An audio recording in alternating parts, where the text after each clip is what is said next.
Shalom Bapak Ibu yang terkasih dalam Tuhan. Kali ini saya akan mengajak kita untuk merenungkan akan apa yang kita kenal dengan revolusi akhlak. Dan saya akan membawa kita untuk mengerti revolusi akhlak yang sejati.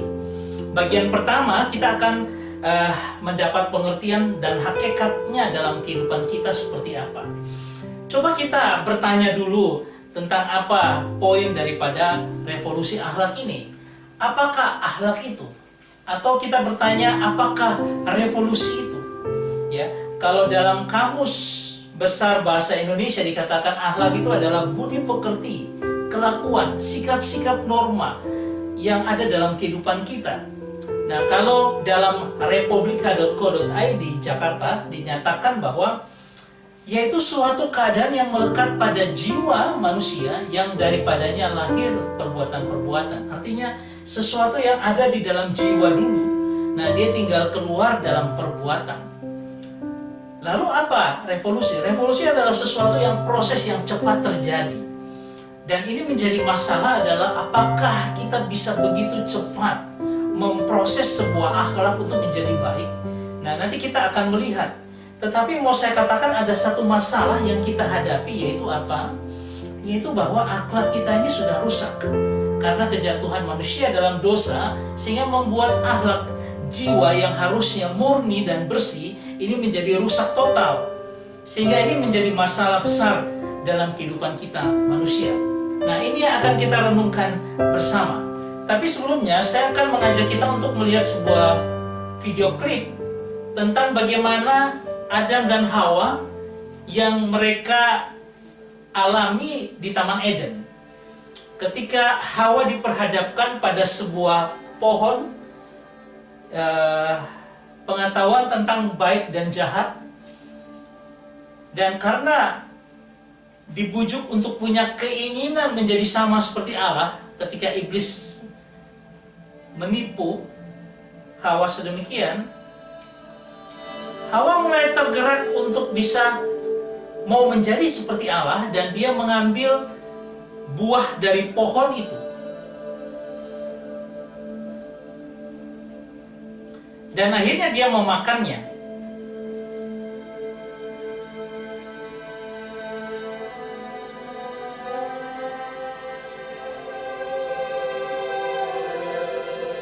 Dan apa yang terjadi? Gak terjadi apa-apa. Berarti ada harapan mereka bisa menjadi seperti Allah. Dan itu diberikan kepada suaminya Adam.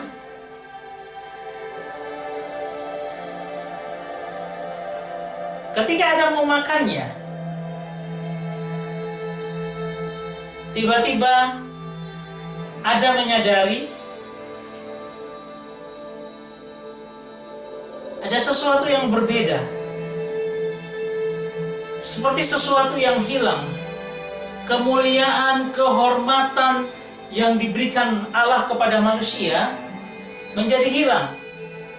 Terjadi sebuah kehancuran di dalam jiwa, dan itulah kehancuran akhlak manusia. Sudah tidak sebagaimana yang Tuhan harapkan ketika Tuhan menjadikan manusia begitu indah. Ini akar masalah yang dihadapi. Nah, saudara yang terkasih, dalam Roma pasal 3 ayat 23 dikatakan, karena semua orang telah berbuat dosa dan telah kehilangan kemuliaan Allah. Habis kehilangan kemuliaan Allah. Manusia telah jatuh ke dalam dosa. Itulah sebabnya Allah begitu murka, kemudian Allah mengirimkan air bah yang menghancurkan seluruh umat manusia karena keberdosaan mereka, akhlak mereka yang hancur. Dan Allah memelihara keluarga Nuh untuk apa? Untuk menjadi harapan baru manusia kembali kepada akhlak yang mulia itu. Ya. Nah, tetapi tidak pernah terjadi bahwa manusia bisa sepenuhnya kembali dan berkenan kepada Allah yang memberikan akhlak itu. Artinya akhlak yang sejati tidak pernah didapatkan lagi. Melalui sebuah keluarga, Tuhan merancangkan sebuah pemulihan akan akhlak itu melalui Abraham, Ishak, dan Yakub yang melahirkan bangsa Israel, tapi tidak pernah kembali. Demikian juga ketika Musa membebaskan orang Israel dari Mesir, dan ketika mereka hidup di gurun dan Tuhan memberikan 10 perintah Allah pun sebagai pedoman, patokan hidup mereka, itu pun tidak terjadi. Mereka kembali kepada akhlaknya yang rusak. Nah, sampai dengan kerajaan-kerajaan Israel, bahkan sampai dengan kerajaan Yehuda yang dibuang ke Babel, kerajaan Israel dihancurkan oleh kerajaan Asyur. Semua terjadi, dan terjadi pembuangan ke Babel mengembalikan mereka, tetapi tetap manusia tetap melakukan dosa di hadapan Tuhan. Sampai akhirnya Tuhan sendiri datang, Yesus datang ke dalam dunia untuk apa? Untuk memperbaiki permasalahan yang kita hadapi. Dan Yehezkel berkata, Yehezkel 36 ayat 26, "Kamu akan kuberikan hati yang baru dan roh yang baru di dalam batinmu. Dan aku akan menjauhkan daripadamu hati yang keras, dan kuberikan kepadamu hati yang taat." Ini merupakan sesuatu perubahan yang harus terjadi dalam kehidupan manusia. Dan ini merupakan nubuatan. Dan pada zaman Yehezkel belum terjadi, karena manusia masih tetap di dalam akhlak yang rusak itu. Tapi suatu saat Tuhan akan mengerjakan ini. Dan apa yang dia kerjakan? Akhlak yang dibilang hancur, karakter, bahkan hati yang sudah terkooptasi dengan hal-hal buruk, perilaku yang tidak benar, kebiasaan yang buruk, dan semuanya akan dijadikan yang baru. A new nature, sebuah karakter, sebuah hidup yang baru, yang kita bisa kenal dengan apa? Manusia baru ada dalam kehidupan kita. Dan ini adalah merupakan janji daripada Allah, bahwa ketika Allah terus memberikan norma-norma tidak bisa dikerjakan manusia, dia harus merubah akan hati manusia menjadi hati yang baru. Saudara, saya mencontohkan itu dalam sebuah animasi pengorbanan yang dilakukan oleh orang Yahudi. Ini adalah seorang yang mau menyucikan dirinya dengan cara apa? Dia membawa domba yang tak bercacat, menaruh tangannya di atas kepala, kemudian keburukan, akhlak yang kotor, semua yang tidak berkenan kepada Allah, itu masuk ke dalam domba. Kemudian kesucian, ya, kemurnian daripada domba, itu masuk di dalam tubuh manusia yang mengorbankan ini. Dan kemudian domba itu dikorbankan.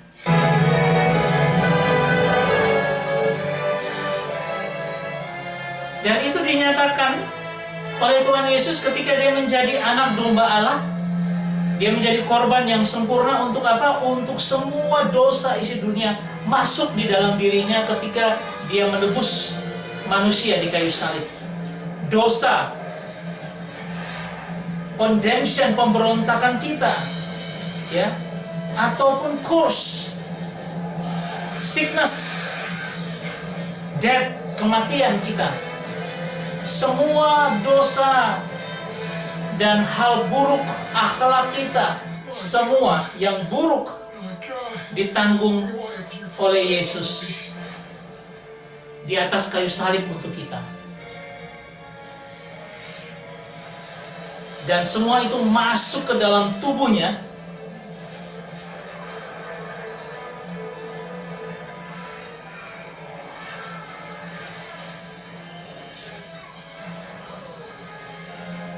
Dan dia menanggung semuanya, penderitaan yang luar biasa, hukuman yang luar biasa.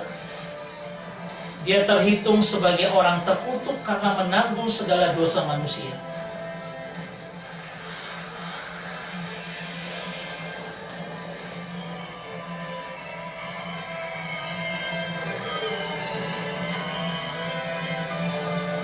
Setelah semua keburukan dosa itu masuk dalam dirinya, dan kemurnian daripada anak domba Allah yang tidak berdosa dan tak bercacat, ketika dia selesai menyelesaikan penebusan itu, kemurnian Allah terima, Allah Bapa kita terima, dan akhirnya memberikan anugerah yang luar biasa. Ketika apa? Ketika manusia didamaikan dengan Allah, dan manusia hidup dalam kehidupan yang berkenan kepada Allah. Saudara yang terkasih, kalau kita melihat di dalam beberapa ayat di dalam Ibrani pasal 9 ayat 14 dikatakan, betapa lebihnya darah Kristus yang oleh Roh yang kekal telah mempersembahkan dirinya sendiri kepada Allah sebagai persembahan yang tak bercacat, akan menyucikan hati nurani kita, hati yang di dalam jiwa kita, yaitu dimurnikan, disucikan dari perbuatan yang sia-sia, supaya kita dapat beribadah kepada Allah yang hidup. Ya, kita jadi berkenan, akhlak kita diubah, dan kita menjadikan berkenan kepada Allah yang hidup. Dalam pertama Yohanes pasal 1 ayat 7 dikatakan, tetapi jika kita hidup di dalam terang, sama seperti Dia ada di dalam terang, maka kita beroleh persekutuan seorang dengan yang lain, dan darah Yesus anaknya menyucikan kita dari segala dosa kita. Ketika kita lahir di dalam terang ilahi, kita menjadi manusia baru, dikatakan hidup dalam terang, maka apa? Setiap hari dosa kita akan disucikan. Ini merupakan progres penyucian dalam kehidupan kita. Terus menerus akhlak yang baru, yang luar biasa indah di hadapan Tuhan, itu akan muncul menjadi akhlak yang sejati, nyata dalam kehidupan kita. Jadi Dia menyucikan, Dia mengubah, Dia menebus, Dia membuat kita bisa beribadah lagi dan berkenan kepada Allah. Dan di dalam terangnya itu Dia membuat kita hidup dalam terang terus menerus. Kita memiliki hidup yang baru, kita lahir baru. Kemudian Dia menyucikan, Dia memberikan akar yang kudus, supaya di dalam pohon dengan akar yang kudus ini kita terus berkembang kehidupan yang kudus.